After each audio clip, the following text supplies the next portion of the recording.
Hey, it's Jabbo. Welcome to BrickTsar. And just to be clear, being in front of the camera has nothing to do with whether your video is made for kids. It's whether or not your video is made for kids determines if your video is made for kids. So just thought I would say that again. So I've been thinking a lot today while I've been driving around at work in my Chevy. That's not my Chevy because my Ford is still not there. And come to a realization of some things. Like over the weekend, I had to unfollow someone on YouTube because I kind of get tired of the community post one after the other of the Amazon affiliate links. And I don't have a problem with people sharing the Amazon affiliate link. Don't get me wrong. I don't mind those posts. And I'm not talking about Bricktech, just to be clear, because he doesn't usually spam you with one after the other. He usually does one or two, or does a video sharing you. That, to me, is a better way of doing it. Now, I'm not to say that not upsetting me, but me being annoyed by it is right or wrong. Some people, I'm sure, love it because it's a great way to get deals. So I'm not saying anybody should not do that or do it. Whatever you want to do, that's your choice. I just decided that I don't want to see it. It's kind of like one of the reasons I'll never be in the LAN is because one of the things you have to do is share the new releases, like when there's picture release day, and you get your Instagram and Twitter feed filled with the same picture from dozens of people that you follow. And you have to decide carefully, do I really want to continue following this person? They're just doing what they need to do. They're just doing what their blog or whatever the purpose that it serves does. So again, it's not necessarily that it's wrong, it's just that I don't want to go to my Instagram feed and see 14 pictures that are the same picture. Yet that's what you need to do if you want to be in the LAN. It's very confusing, so it's like I don't care. So it's not, to me, it's not worth being in the LAN to have to resort to doing that. And again, for like the third time in this video, not that it's wrong, not that you shouldn't do that. It's just that I don't like seeing that, and it really shows that I still get that because I like the people that I follow, so I still follow them, even though I know that they're going to post the new pictures. And so I was thinking about that, and then how I do have affiliate links. I don't think I'm too pushy with them at all. They are in the descriptions of the videos, and often, especially when the video specifically relates to it, I might even mention it in the video.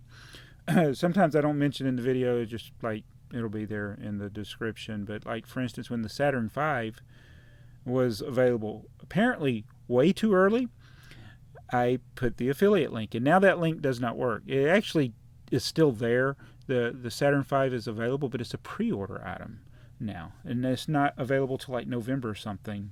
So I think Amazon made a mistake, and I got one, and I bought one for my great nephew, and he got his in the mail. And I knew I needed to act quickly on it because they corrected it with the ship in the bottle. The ship in the bottle did not show as a pre-order.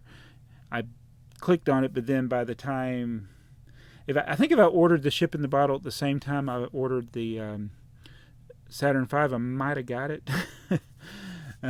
I don't know, because they snuck those Saturn Vs out there at the regular retail price.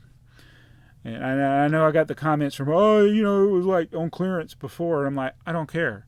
Okay, it's the new number, and the resellers are selling it for upwards of $200. So I don't have a problem buying another one because my nephew missed it when it came out, and it's been well worth my while to get that early version of it. I think I was the first one. I may be one of the few, if not only, people that got it. In fact, I had it in hand. I had it sitting here in the basement, did a video on it, and a day or two later, you have all the blogs saying pictures have been released online of the Saturn V. And it's like, I did a video on it.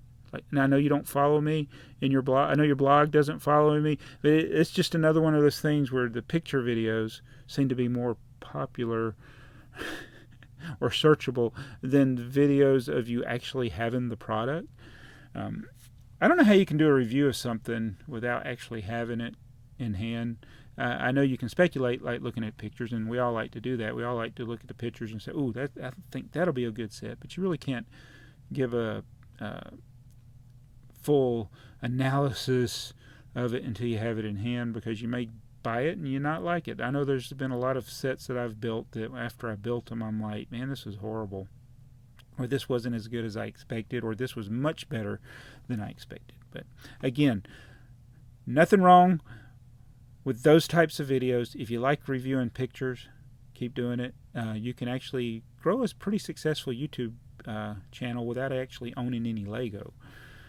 And so, getting back to what the whole point of this video is, I am going to do a BrickTsar answer thing. I got a few questions, most of them from the same person. I get people don't ask them as much as they used to, probably because I don't say, "Hey, you've got any questions? Be sure to leave them in the comments below with hashtag #BAT." But I like making money from the videos, but I don't like pushing that on my viewers. I loved the early days of YouTube when you'd make videos and you'd make money off of them, and you didn't really have to sell anything. You didn't have to tell people to join your Patreon or give me a super chat and I'll answer your question, or join my memberships and I'll send me $100 and I'll put your sig fig in my city after you send it to me. Or send me $100 and you buy me a set and I'll talk about it and give you a shout out in a video. I don't do any crap like that, and don't really want to ever do crap like that. But I did enjoy back in the day when the AdSense alone, you could make a decent amount of money. And yeah, I know you're not supposed to put all your eggs in one basket. Like, AdSense is very unreliable, as YouTube has proven to be. But I went from, like with this channel, BrickTsar, it was doing quite well through 2013, 2014, and early 2015. And I started TheyMightBeBricks Fun. Yes, I am the same person. Started that in 2014. Didn't really do anything with it. In 2014, I uploaded some videos I had on my phone or on the computer. Didn't really do like daily videos or weekly videos. It was just random here or there. I just upload something. And then in 2015, I started doing more with it. And I noticed that like with I don't even remember I think I had, like, in 2015, I might have had around 25,000 or 28,000 subscribers on this channel, BrickTsar, and I had 1,000 or whatever on TheyMightBeBricks Fun, and I would do a video here, it'd get 500 views. I do a video there to get 1,000. So it's like every video would get more views than the subscriber count, and then the subscriber count started growing, and then it just like really took off in 2015 and into 2016. It was just like, yeah, I couldn't do anything wrong, man. It's like I post a video, it's not like, oh, will this video get 1,000 views? Now it's like, will it get 100,000 or 1 million? I think I got 25 to 30 videos now that have over 1 million views on that channel, and a lot with over 100,000. It's funny though, as your subscriber count goes up, then all of a sudden the view to subscriber number thing just starts to dwindle. I think it has to do with it's almost bad that people subscribe to your channel because you want a high view rate of your subscribers, but as you get more subscribers, it's hard to do that. And so that number, I think around 20,000 subscribers, I'm not even really sure, is when I started getting regularly less video views than the number of subscribers. And then now I'm at 100 and almost 125,000 subscribers, and I do good to get 10,000 views. But that's because everything tanked in late 2016 in October 10th, 2016. That was kind of the hard drop. And then it still did pretty good. And then it just, over the last 4 years, it's just like, it's just a gradual drop off until it hit rock bottom with SpongeBob at the beginning of this year when all the COPPA crap happened. And then it's been working its way back up. It's been going up all through 2020. Still not anywhere near where it was in 2016. Give it perspective. I was getting probably more views on that channel in 2016 than if you took like the top review channels on YouTube for Lego. I'm not talking about the speed build channels. Those were getting crazy builds. But like the ones that talk about the Lego, I was getting crazy views on Trains Are Fun. And so I put a lot of focus into Trains Are Fun, less here on BrickTsar. I still wanted to do videos here because I like Lego. But when you're making a lot of money with it, it's like you want to keep doing it. And I was like, my dream was that would support me, and I could, hey, if I want to, and I was in a bad place with my job back then. I was like, hey, if I want to leave my job, I can do it. And for 2 months, I made more from YouTube than I made on my real job. And then when the drop happened, I was like, I'm glad I didn't quit, because I really thought about quitting my job and going full time. And now I realize, you know what? I got a really good job. I don't, except for my 1 week when I'm on call, but it's really not that bad when I'm on call. It's just, you might have to work a lot of hours or do a lot of driving, but I'm not doing physically strenuous work, and I mentally can handle it. So it's like, it's a good job. And I can leave work and forget about work. And I'll talk about it, like funny stories or crazy things that happen at work, but it's like I'm not dwelling on it like it's a bad day. Whereas YouTube consumes you. When you're trying to do well on YouTube, it's just like it's 24/7. You think about it when you're asleep. You wake up checking comments. If you get up to go to the bathroom in the middle of the night, you're checking comments or seeing how your video's doing or looking at the analytics. I stopped looking at analytics as far as like, I used to look every day to see how I was doing, and I did that for like 4 or 5 years. And I'll look at the watch time, but that's about it. And every so often I'll look at the revenue. And I'm a lot happier not focusing so much on it, because I know there's so many things beyond my control. Now, if I wanted to make YouTube my job, and it's not impossible to still do that, but in order to do that, unless your views just go crazy through the roof again, you need to do things like the Patreon or the memberships or the merch, or me focus more on my Bricklink store or the affiliate links. Those are all reasonable, not sketchy ways to make money. They're totally appropriate. So I don't want to give the impression that I'm talking negatively of anybody that does those things, because that's not what I'm doing. I'm just saying those are the things, some of the things you need to do. You can also get sponsorships. And like if I was in the LAN, I could get review copies of sets. There's, Lego expects you to do things in order to continue getting those review copies, which is completely reasonable. But I actually kind of like being able to say whatever I want to. And it's like, I think for the most part, people do try to, still give a fair and balanced view. But one of my BrickTsar Answer Thank You questions is from Carol Stetler. And she says, hello, Jabo, BrickTsar. Says, hashtag bat. What is your thought on the Ikea Bricklink, I don't even know how to say it, boxes, and especially the lids? When I first saw the ads, I was impressed. The lid reminded me of the 10x20 brick plate in the 60s. I had in Germany. Bricks clutching power has improved since then over time.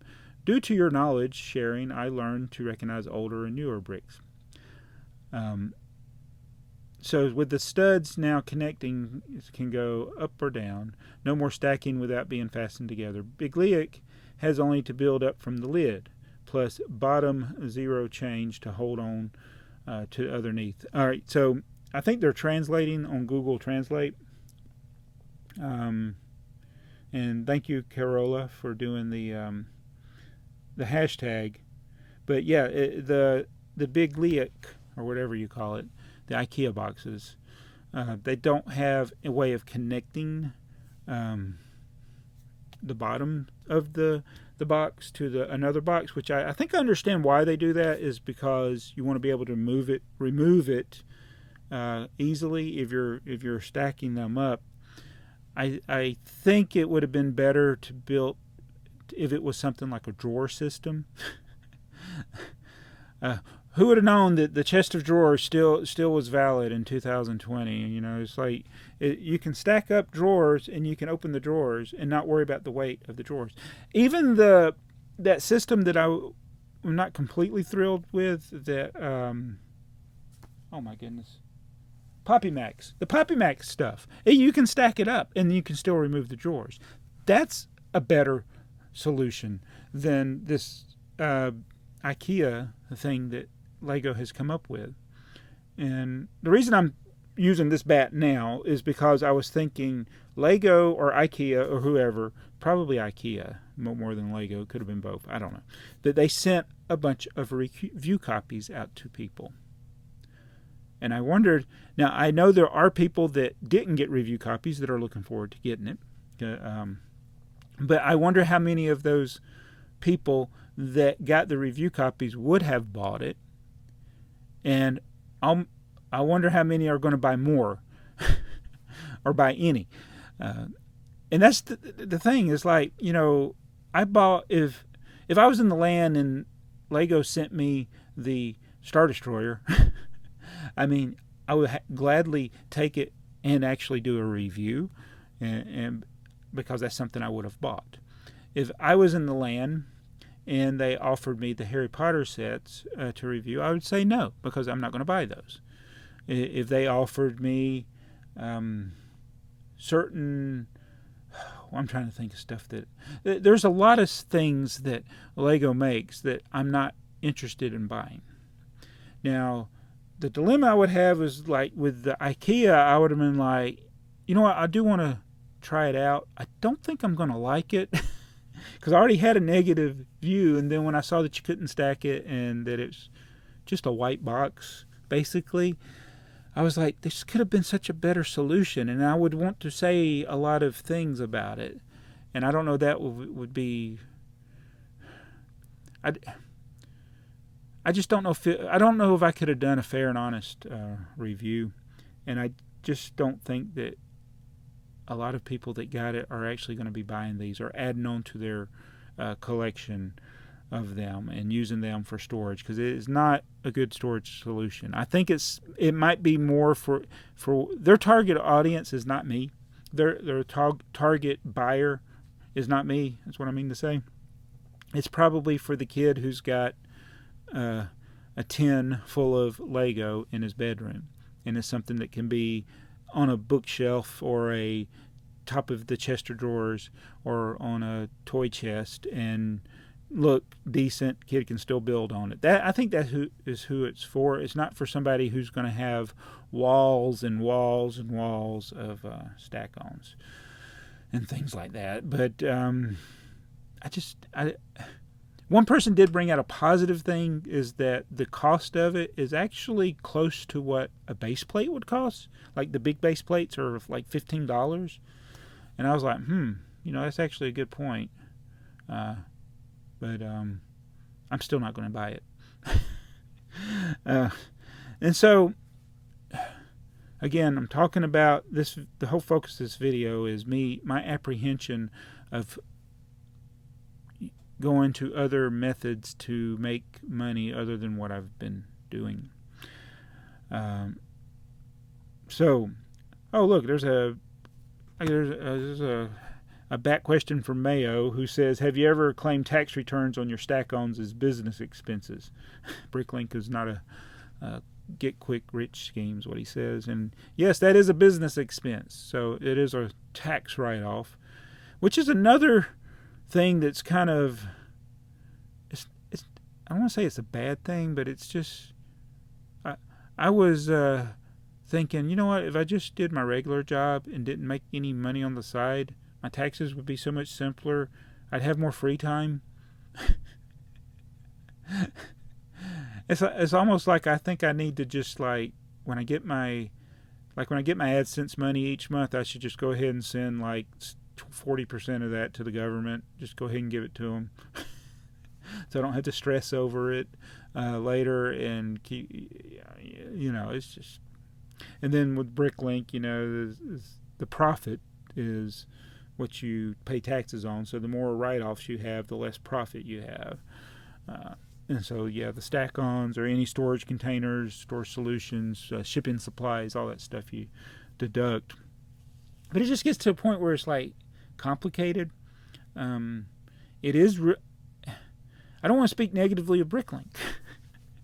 Bricklink is an excellent way to make money on the side. And I did the video why you cannot make money on Bricklink. And I probably should make a video. I need to do a follow-up is why you can make a lot of money on Bricklink. Because the reason you don't make, the point of that video was the reason you don't make money on Bricklink is because you're lazy. And you think you can just go buy 2 sets and you're going to make a lot of money on Bricklink. It's not the way it works. Any business, any job, you got to put the effort in there. And same with YouTube. Yeah, if I want to make money on YouTube, I got to put the legwork in. And it's like some of the things that I can make money on. I hope this isn't like a big turnoff to everybody, me talking about this, but I just want you to know where I'm coming from. But I did like the days when I was just posting videos because I enjoyed doing it. I still enjoy posting videos. I just don't want to focus on posting videos so I can make money. That's what I'm talking about. And so, like 3 or 4 weeks ago, I set up my memberships. I have 3 channels that have been eligible for memberships for like 2 years, and when people were getting it in the beta program, I should have been one of the ones that got it, or could have been one of the ones that got it, and I didn't. But I think it might not have been called beta, but when people were getting it early. And I wanted it, and then now that I can get it, I'm like, do I really want this? So I set up my memberships. I had these different levels, and honestly, I don't even remember what I put in there. I remember the first level, the cheap one, was the BBI, and then I had I had A-Fool, I had Czar, and I had Pablo. I had things like that, the names for the different levels. But the problem for me is I do that, and then I am committed to fulfilling whatever thing that person's paying for. Now, the easiest thing is you get early access to videos. That's pretty easy. Or you do occasional special videos. But then for me, I'm thinking, okay, then I got to remember each time I do a video, make it for members only first. And then in a day or 2, make it available to everybody. And that would be a great way to eliminate a lot of spam, a lot of first, if you did it where only the members could comment the first day or 2 of a video. And then, another tier would be like having live streams, maybe 1 or 2 live streams a month for members only. And then the other one, I think some of them even involve like discounts from my Bricklink store, but then I feel like I would be like committed to having my Bricklink store open. So short story long is I set it all up and I just haven't clicked the thing to go live. I haven't made I would need to make the member video, like the video for members, and go ahead and have some member only videos lined up. I don't think I want. I feel like I would fail at the commitment. And it'd be the same, and it'd be almost the exact same thing if I did Patreon. And Patreon is a little better because you get a higher percentage of what people donate. But and explain that Google, YouTube is like a storefront where, if Lego products are being sold in a store, the store is going to get their cut of that. Lego's going to get a bigger cut. And that's the way memberships works. It's like Google's going to get their 30% or whatever it is, and then the creator gets the rest. It's not a payment service, whereas Patreon is geared more to the payment part of it, so you get a bigger percentage of it. But I like the integration with memberships where people can do special things with the chat and the little emojis and things like that. That's the one thing I was looking forward to with the memberships. And maybe I should just do like a $1 memberships where you can have emojis or something like that, and just leave it at that. I don't know. So I've been debating it, and I may try it for a couple of months. But again, I don't want it to be about making money. And I know that sounds like hypocritical. I've been talking about making money, but I want me to make videos and they not be like this video where I'm talking about my Patreon, and I'm talking about memberships, and I'm talking about support my affiliate link and buy from my Bricklink store, and it's just, there's so much of it, and it's like your video becomes one long commercial, which I think is the problem.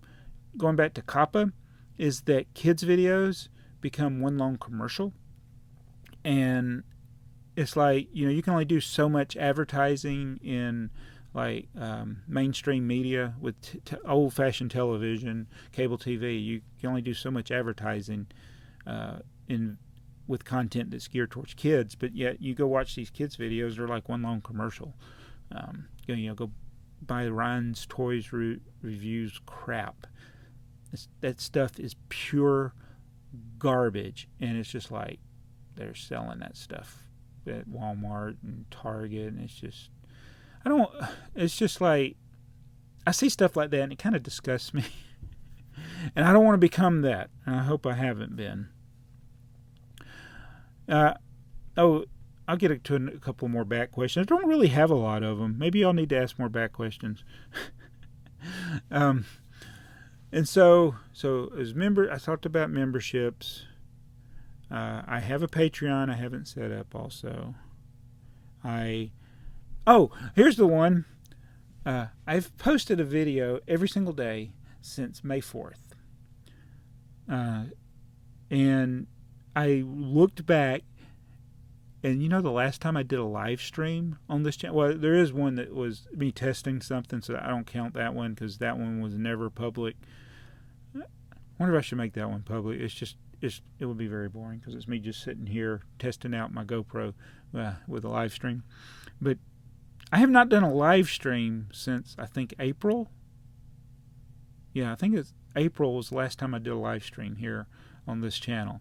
And I was like, okay, if you don't do live streams, you don't get super chats. And super chats were always neat. I had a couple of regulars that would always do a super chat. And, Mayo and Sheila, they were always helping me out, and they've sent me stuff as well. Oh, and that's another thing, people sending me stuff. And that's like, I got the P.O. box. People send stuff, and sometimes I feel guilty about that because I haven't sent thank you cards and things, and I've been terrible about stuff like that. But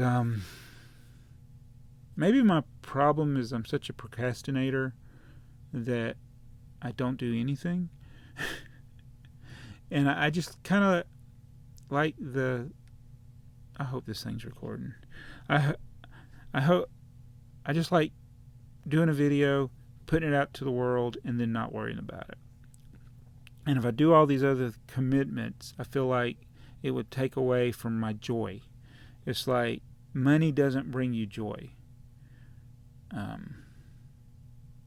There's no doubt about that. Having more Lego doesn't bring you more joy. Having rest and spending more time with your family and your friends, those are the things that give you more joy. And I'm not trying to say that I'm joyless. I'm just saying I'm tired, and I want to do this and not worry about money.